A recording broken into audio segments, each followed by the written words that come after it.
네, 마지막으로 살펴볼 팀 미네소타 바이킹스입니다. 지난 시즌에 13승 4패 어마어마한 성적을 기록하면서 좋은 모습 보여줬었던 미네소타 바이킹스였고, 다만 와일드카드 라운드에서 뉴욕 자이언츠에게 패배를 하면서 이제 탈락을 했었던 바이킹스였는데요. 저는 이제 그 바이킹스 얘기를 하기 전에 이 얘기를 좀 하고 싶습니다. 넷플릭스에 그 다들 아시겠지만 쿼터백이라는 다큐멘터리가 올라왔어요. 이 다큐멘터리가 이 패트릭 마홈스랑 커크 커즌스, 마커스 마리오타 이 세 명의 쿼터백의 한 시즌을 담은 다큐멘터리인데, 이 세 명을 선정한 것도 참 그 밸런스가 좋다라는 생각이 들거든요. 어, 사실상 이제 레드셔츠 시즌을 보낸 이후에 로열 로드를 걷고 있는 엘리트 쿼터백 패트릭 마홈스, 그리고 포스트 시즌까지 가는 데는 성공을 하지만 슈퍼볼 우승과는 항상 거리가 있는 쿼터백 컬 커즌스, 그리고 데뷔팀에서 성공하지 못하고 다른 팀에서 기회를 노리는 1라운더 출신 쿼터백 마커스 마리오타. 이 세 명의 다른 처지에 놓인 쿼터백들의 온필드 그리고 오필드의 모습을 모두 보여주는 그 좀 차분한 느낌의 다큐멘터리인데, 풋볼을 좋아하시는 분들이라면 재밌을 수밖에 없다.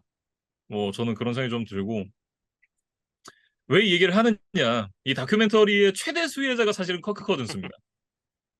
뭐 저도 그렇게 생각을 했지만 팬분들의 반응도 비슷하더라고요. 이게 인간극장 커크 커즌스 편이다. 얘기를 이런 얘기를 하실 정도로 커크 커즌스가 굉장히 좀 좋은 모습이 많이 보이는 그런 이제 다큐멘터리인데, 저도 이제 인스타에 그런 글을 썼거든요. 쿼터백 커크 커즌스에 대한 개인적인 평가가 앞으로도 크게 바뀌지는 않을 것 같지만 사람으로서 커즌스에 대한 생각은 아주 많이 달라졌다라고 이제 쓰기도 했었는데, 정말 뭐 올로반 NFL을 꾸준하게 보신 분들이시라면 잘 아시겠지만 저는 커크 커즌스에 대한 어떤 비판론자 중 하나잖아요. 굉장히 비판적인 입장을 견지하고 있는 사람인데, 이 다큐멘터리를 통해서 커크 커즌스에 대한 생각이 굉장히 많이 바뀌었습니다. 정말 겸손하고 긍정적이고 따뜻하고 또 가정적이고 정말 좋은 사람이자 좋은 리더다라는 걸 이 다큐멘터리를 통해서 알 수 있었고, 그렇다고 해서 뭐 선수로서의 평가가 달라질 것 같지는 않습니다. 선수로서의 평가가 달라지지 않을 텐데, 커크 커즌스가 굉장히 좋은 사람이다라는 건 알 수 있었다. 혹시나 이제 안 보신 분들이 계시면 꼭 보시기를 제가 한번 권해드립니다.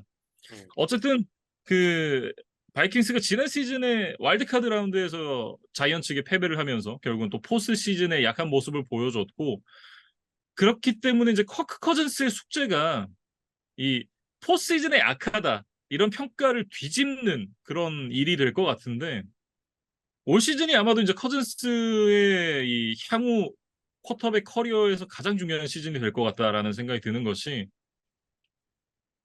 올 시즌 끝나면 FA거든요. 근데 커크 커즌스의 서포팅 캐스트에 빈자리가 좀 있습니다. 애덤 틸런 선수가 지난 3월 10일에 방출이 됐고, 풀타임 프로볼러 델빈 쿡 역시도 방출이 됐습니다. 틸런은 이제 펜서스랑 계약을 했고 델빈 쿡은 아직 FA 상태인데, 이 두 선수의 빈자리가 그렇게 쉽게 메워질 것 같지는 않다라는 생각이 저는 개인적으로 좀 들거든요. 지난 시즌에 백업이었던 알렉산더 매티슨이 이제 델빈 쿡의 빈자리를 좀 메워줘야 됩니다. 러닝백 쪽에서는. 근데 매티슨이 2년 700만 달러의 연장 계약을 받았고, 지난 시즌에 이제 델빈 쿡과 알렉산더 매티슨의 기록을 좀 비교를 해보면, 지난 시즌에 델빈 쿡 선수가 기록했던 성적이 1173야드에 8개의 터치다운, 295야드에 2개의 터치다운. 근데 매티슨이 기록했던 게 283 러싱 야드에 5개의 터치다운, 91 리시빙 야드에 터치다운 하나거든요. 그러니까 터치다운 개수만 놓고 보면 사실은 4개밖에 차이가 안 나니까 크게 차이가 나는 건 아닌데, 야디지로 따지면 1000야드가 넘게 차이 납니다. 그러니까 이 부분을 어떻게 알렉산더 매티슨이 메워줄 수 있느냐, 매티슨이 소위 말해 돈값을 얼마나 하느냐가 올 시즌에 굉장히 중요한 키가 될 거다. 그런 생각이 좀 들어요. 음. 그러니까 커크 커즌스 얘기부터 저도 뭐 짧게 추가를 하고 넘어가면 이번 오프 시즌에 결국 이제 연장 계약에 대한 논의를 아주 심도 있게 하지는 않은 것 같아요. 그리고 일단 커즌스도 시즌 중에 뭐 계약에 대한 이야기를 하고 싶지는 않다. 내년 이제 오프 시즌이 됐을 때 그때 좀 이야기를 하고 싶다는 이야기를 했어요. 그래서 아마도 FA가 된 이후에 뭐 커즌스와 바이킹스가 다시 한번 협상 테이블에 좀 앉을 것으로 보이고 뭐 그렇단 얘기는 역시나 이제 이번 시즌 퍼포먼스가 중요하다고 봐야겠죠. 그리고 이제 델빈 쿡 같은 경우는 사실 최근 4년 동안에 뭐 프로볼에도 뽑혔고 매년 1100 야드 이상을 달려줬던 그러니까 어떤 상수 역할을 해줬었던 그런 이제 좋은 프랜차이즈 러닝백이었는데 실제로 2019년부터 이제 그 최근 4년의 데이터를 보면 경기당 스크리미지 야드 기록으로 델빈 쿡이 이제 한 경기에 110 야드 정도를 꾸준히 전진을 했거든요. 근데 이거는 이제 데릭 켄리에 이어서 2위일 정도로 사실은 글쎄요, 당장 델빈 쿡을 이렇게 극단적으로 방출하는 것이 사실 선뜻 이해가 되는 부분은 아닙니다. 그만큼 델빈 쿡이 꾸준히 좀 보여줬던 선수기 때문에. 근데 이제 뭐 이 델빈 쿡을 내보내는 것이 맞냐 틀리냐를 뭐 저희가 같이 판단하기보다 왜 구단은 이런 선택을 했느냐에 대해서 좀 몇 가지 근거나 추측들을 좀 해보면 일단 이 케빈 오코넬 감독 자체가 이 러싱보다는 패싱 공격에 훨씬 더 많은 비중을 두는 인물이란 말이에요. 그러다 보니까 어 델빈 쿡이 지난해 이제 볼터치 횟수도 많이 줄어드는 그런 모습들이 있었고 실제로 조금 줄어든 기회 하에서도 볼터치를 했을 때 야드 전진에 아예 실패하거나 후퇴하거나 하는 이제 스냅의 횟수가 리그 1위로 가장 많았다 그래요. 60번이 넘게 이제 그런 일들이 있었다고 하니까 결국에 바이킹스 입장에서는 뭐 누적 지표로는 이 데빈 쿡이 이상적인 모습을 보여줬지만 필드 위에서의 효율성은 좀 떨어지고 있는 것이 아니냐라는 판단을 했을 것 같고 그랬을 수 있죠. 왜냐면 펌블도 5개인가 있었으니까. 음 음. 그리고 이제 델빈 쿡이 이제 연장 계약을 맺은 상태이기 때문에 또 캡 스페이스 기준으로 이제 1,400만 달러가 넘게 소모가 돼야 하는 자원이었거든요. 근데 가뜩이나 이 러싱 공격에 큰 비중을 두지 않는 오코넬 감독 입장에서는 러닝백한테 너무 이렇게 큰 돈을 쓰고 싶지 않은데? 라는 생각을 했을 것 같아요. 예. 네. 그러다 보니까 결국에는 이제 올해 6월에 이제 델빈 쿡을 방출하기로 결정을 했고, 어, 매티슨에게 그냥 뭐 이제 소정의 계약을 주고 주전 자리를 주고 새로운 이제 외부 영입을 하지를 않았잖아. 그러니까 그것 자체가 일단은 뭐 러닝백의 비중을 더욱 낮출 것이다라는 거를 좀뭐 예상케 하는 움직임이었다고 보여지고 뭐 지난 시즌 5라운더인 타이 챈들러나 이번 시즌 7라운드에 뽑은 뭐 드웨인 맥브라이드 21년 4라운더 출신 뭐 케네 은왕구 같은 선수들이 있기는 하지만 글쎄요 뭐 매티슨을 포함해서 누구 하나 그렇게 아주 A급 음. 러닝백이라고 할 수 있는 자원이 없는 것은 사실입니다. 네. 말씀해 주셨던 부분들이 사실은 이제 바이킹스에서 그런 선택을 하게끔 만들었겠죠. 그렇다고 하더라도 이 빈자리가 적게 느껴지진 않거든요. 그런 빈자리를 어떻게 메울 수 있느냐를 좀 봐야 될 것 같고 사실 뭐 필런 선수 같은 경우에는 빈자리가 생각만큼 크진 않습니다. 뭐 KJ 오스본이라든지 타이트엔드 TJ 호킨슨 뭐 이런 선수들이 그 빈자리를 충분히 메워줄 수 있고 물론 이게 그 딜런의 빈자리가 전혀 공백이 없다 이런 얘기가 아니라 저스틴 제퍼슨이라는 압도적인 넘버 리시버가 있기 때문에 사실상 이제 넘버 투 리시버들은 굉장히 큰 우산 안에서 뛰는 거잖아요. 충분히 퍼포먼스를 낼 수 있다라는 생각이 들고 그리고 이제 그 딜런의 빈자리를 메워줬어야 되는 선수 중 하나가 올해 1라운드에서 지명했었던 조던 에디슨 선수인데 이 친구가 이제 새벽에 그 55마일 속도 제한 구역에서 람보르기니 우루스를 타고 붕붕 타고 140마일로 과속을 했습니다. 140마일이면 시속 225km거든요. 무슨 패스트 앤 퓨리어스도 아니고 이게 이렇게까지 밟을 일인가 아무리 새벽 3시라고는 하지만 어쨌든 이 경찰한테 걸려서 잡혔습니다. 뭐 단순 과속이니까 뭐 구속이 된다거나 이러진 않겠지만 이 사건을 통해서 이 조던 에디슨 선수가 뭔가를 배워야 될 것 같다라는 생각이 들고 그것과는 별개로 포지션이 와이드 리시버잖아요. 그러니까 보통 NFL 무대에서 뭐 포지션에 관계없이 많은 선수들이 사고를 치지만 일단 사고를 치고 보면 와이드 리시버일 가능성이 상당히 높잖아요. 예, 그렇기 때문에 이 선수도 이게 또 시작인가? 이런 생각이 들 수 있거든요. 그러니까 초장에 좀 미네소타 구단 측에서는 잡아야 된다. 지금 빨리 잡지 않으면 주주 스미스 슈스터라든지 이런 친구들처럼 성장할 가능성이 있기 때문에 좀 조속한 시일 내에 저게 손을 좀 봐야 되지 않을까. 그런 생각이 좀 드네요. 음.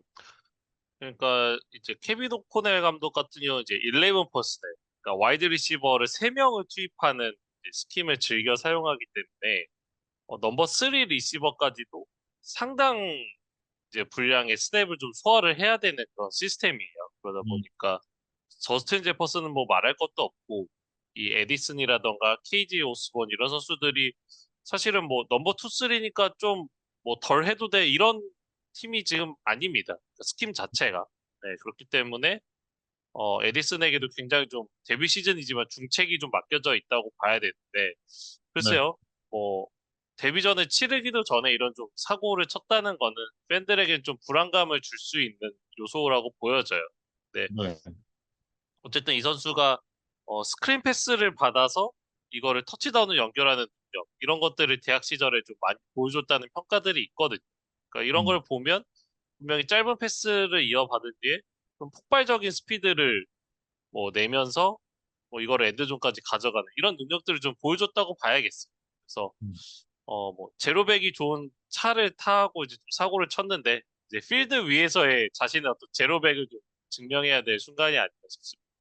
네. 여기다가 이제 타이테드 조시 올리버를 3년 2,100만 달러 계약으로 영입을 했고, 앞서 말씀드렸던 기존의 TJ 호키슨 선수도 있으니까 타이테드 쪽도 준수하고, 전반적으로 봤을 때는 러닝백 자원들을 제외하고 나면 여전히 이 서포팅 캐스트가 괜찮거든요.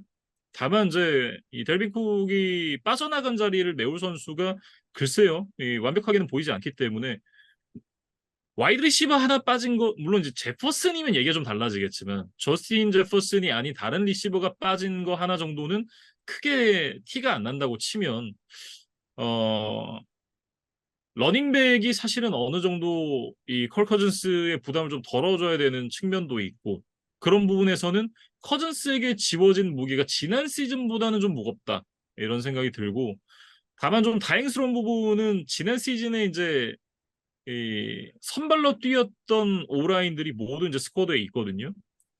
특히나 이제 그 레프트 태클 크리스찬 데리소가 지난 시즌에 눈에 띄는 성장을 보여주면서 무게감을 좀 잡아주고 있고 어, 인테리어 쪽이 좀 약하다는 평가가 있긴 합니다만 지난 시즌 루키였던 에드 잉그램 선수가 스텝업을 좀 해준다고 하면 상당히 괜찮거든요. 다만 이제 그 라이트 태클 브라이언 오닐 선수가 아킬레스 쪽에 좀 부상이 있어서 지금 훈련에 제대로 참여를 하지 못하고 있다고 하는데 어쨌든 델빈 쿡이 빠진 만큼 이 커즌스에게 조금 더 이 수비가 집중이 될 것이기 때문에 그만큼 이제 오라인 쪽에서 더 힘을 내줘야 된다라는 생각이 개인적으로 듭니다. 저희가 앞서 이제 시카고 베어스 이야기를 할 때 풋볼 경기를 하다 보면 반드시 패스로 게임을 풀어야만 하는 상황이 온다. 그렇기 음, 때문에 발에만 100% 의존할 수 없다는 이야기를 드렸는데 사실 뭐 반대로 생각하면 마찬가지죠. 아무리 패스가 좋고 뭐 좋은 리시버, 쿼터백이 있는 팀이라 하더라도 반드시 또 러싱으로 안전하게 또 게임을 풀어가야만 하는 상황도 있습니다. 근데 이제 과연 델빈 쿡의 부재 이런 것들을 오라인이라던가 이제 기존에 남아있는 러닝백들이 얼마나 그 공백을 좀 함께 메워나갈 수 있는지를 지켜봐야 되는 시즌이 아닌가 싶어요. 음. 그리고 이제 그 수비 쪽으로 좀 넘어가 보면 수비가 진짜 문제입니다. 데닐 헌터를 앞세운 이제 D라인을 제외하고 나면 나머지 라인베커 크루나 세컨더리는 다 이제 리그 하위권으로 평가를 받고 있고 전반적인 유출이 굉장히 많습니다. 디펜시브 태클 델빈 텀린슨 선수가 4년 5,700만 달러의 계약을 받고 클리블랜드로 갔고 그 지난 시즌에 10개 팩을 기록했었던 자데리어 스미스 선수도 트레이드로 클리블랜드로 넘어갔거든요. 거기다가 지난 시즌에 팀 내 최다 태클을 기록했었던 라인베커 에릭 핸드릭스가 차저스로 갔고 세컨더리 쪽에서는 이제 인터셉션 5개 기록했었던 패트릭 피터슨이 피츠버그로 갔습니다. 그러니까 전반적으로 D라인과 라인베커 세컨더리에서 핵심 선수들이 다 빠져나갔어요.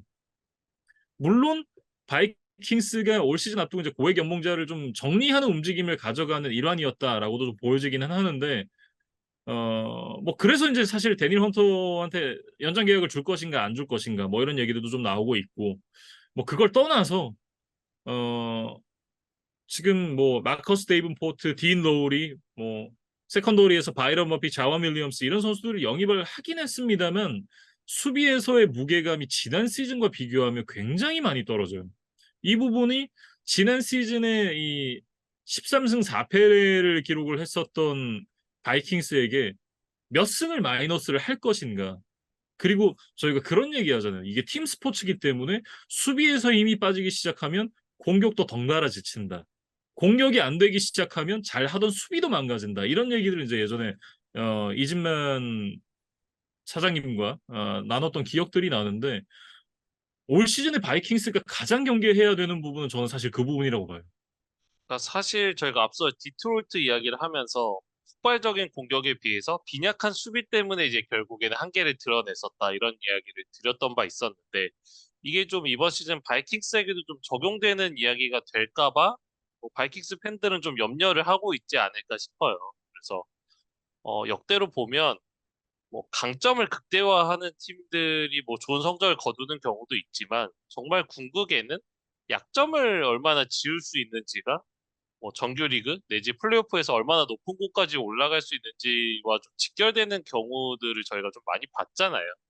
그렇죠. 그래서 이제 바이킹스 입장에서도 뭐 공격에 대한 뭐 걱정도 약간은 남아 있지만 수비 쪽에 대한 보강이 좀 글쎄요 뭐 팬들의 기대치만큼은 되지 않은 것으로 보이기 때문에 다소 좀 염려가 되고 좀 디트로이트의 어떤 추격을 얼마나 허용할지 이런 것들을 좀 지켜봐야 되는 상황인 것 같습니다. 그래서 그 제가 시즌 스케줄을 보니까 원래 이제 지구 라이벌들은 매년 2번씩 서로 홈앤 어웨이로 맞붙는데 이 바이킹스와 라이언스의 맞대결이 그 정규리그 마지막 주차와 그 2주 앞선 그러니까 16주차, 18주차에 이렇게 시즌 후반에 몰려 있더라고요. 그래서 만약에 그 이전까지 두 팀이 비슷한 성적을 거두고 여기까지 오게 된다면 이 시즌 막판 양 팀의 두 번의 경기가 굉장히 좀 흥미롭게 돌아갈 수도 있겠다 이런 생각이 들고 지금 두 팀 모두 좀 수비보다는 공격에 좀 강점이 있는 팀들로 보이기 때문에 두 팀이 맞대결을 했을 때 정말 좀뭐 농구 스코어 같은 좀 다득점 양상으로 게임이 흘러갈 수도 있겠다. 뭐 이런 예상들도 좀 뭐 아주 섣부르지만 좀 하게 되더라고요. 네. 뭐 어쨌든 커크 커즌스의 성적이 가장 중요한 뭐 올 시즌 되지 않을까 뭐 이렇게 좀 정리가 되는 것 같고 앞서 이제 그 다큐멘터리 쿼터백의 얘기로 저희가 이제 미네소타 바이킹스의 얘기를 시작을 했었는데